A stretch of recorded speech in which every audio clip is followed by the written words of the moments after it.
darkness, my old friend. I've come to talk to you again, because a vision softly creeping left its seeds while I was sleeping, and the vision that was planted in my brain still remains within the sound of silence. In restless dreams I walked alone,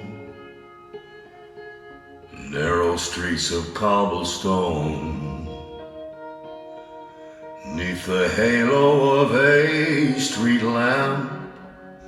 I turned my collar to the cold and damp, when my eyes were stabbed by the flash of a neon light that split the night and touched the sound of silence. And in the naked light I saw 10,000 people, maybe more.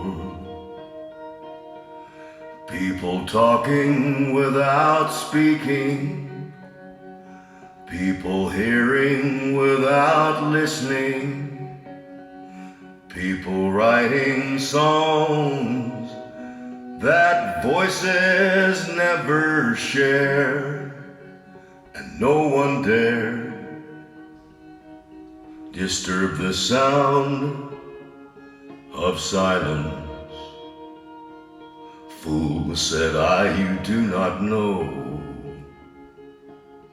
Silence like a cancer grows. Hear my words that I might teach you. Take my arms that I might reach you. But my words, like silent raindrops, fell, echo in the wells of silence. And the people bowed and prayed to the neon god they made, and the sign flashed out its warning in the words that it was forming. And the sign said the words of the prophets are written on the subway walls and tenement halls, whispered in the sound of silence.